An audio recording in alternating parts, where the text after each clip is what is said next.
बिस्मिल्लाहिर्रहमानिर्रहीम, अस्सलाम वालेकुम। मैं हूं मनीर अहमद और आप देख रहे हैं मेरा YouTube channel Munir IT expert. और बहुत सारे लोग मुझसे पूछ रहे हैं सर रेडियस पैनल एपीआई क्या होता है और उसका क्या इफेक्ट होता है सीपीयू पे, रैम पे, हार्ड पे, या हमारे जो सिस्टम है उस पर इफेक्ट करेगा मैक्रोटिक पे कि नहीं करेगा। तो उसके बारे में आपको बता दूं कि जो एपीआई सिस्टम होता है वो सिर्फ लिंक्ड होता है रेडियस पैनल आपके मैक्रोटिक के साथ। वो आपका सीपीयू यूज़ नहीं करेगा, ठीक है। वो आपकी जो सिस्टम के अंदर जो रैम वगैरह होती है उसको बिल्कुल लाइट सा कुछ 10% से भी कम यूज़ करता है, ठीक है।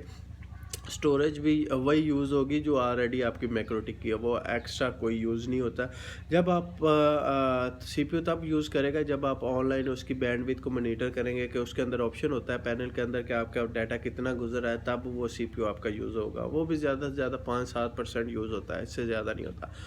तो उसका फ़ायदा ये है कि एक तो वो वर्चुअल मशीन के लिए ज़रूरत नहीं है, आपको अलहदा सर्वर रखने की ज़रूरत नहीं है, अलहदा कंप्यूटर बना के जिसके अंदर वो आपने सारा का सारा डीएमएस रेडियस डालना होता है, तो वो उसका सीन नहीं है, ठीक है।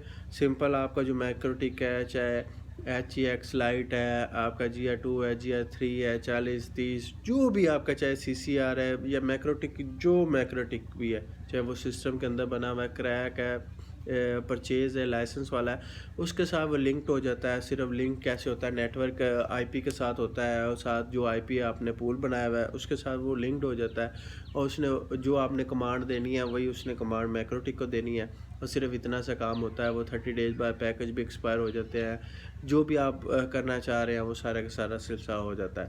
तो बेहतर रिकमेंड करूँगा कि अगर फॉर एग्ज़ाम्पल आपका कोई पैनल में इशू आ भी जाता है तो आपके मैक्रोटिक के जो यूज़र चल रहे हैं उनको अफेक्ट नहीं करता। डीएमएस रेडियस में कोई इशू आता है तो वो आपका मैक्रोटिक का भी इशू कर देता है, ठीक है। आपका वो रेडियस में भी इशू आ जाता है, आपका जो क्लाइंट है वो डिस्टर्ब होता है।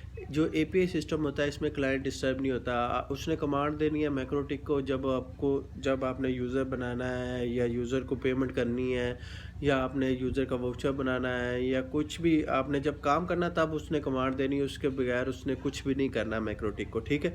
अगर आपका वो पैनल या आपका डिलीट भी हो जाता है तो मैक्रोटिक से वो डाटा डिलीट नहीं होगा, मैक्रोटिक अपने क्लाइंट को चलाता रहेगा, ठीक है। वो 30 डेज़ बाद पैकेज को खुद ब खुद एक्सपायर कर देगा। ये है कि मैक्रोटिक को अफेक्ट नहीं होगा, आपका क्लाइंट डिस्टर्ब नहीं होगा। तो आपको ये रिकमेंड करूँगा एपीआई सिस्टम यूज़ करें। एपीआई सिस्टम बहुत ही अमेजिंग है और इजी टू यूज़ है। सिर्फ उसमें ये है कि वो लोड नहीं डालता और सस्ता भी है। तो वीडियो अच्छी लगे तो हमारे चैनल को सब्सक्राइब ज़रूर कर दीजिएगा, लाइक और शेयर भी कर दीजिएगा।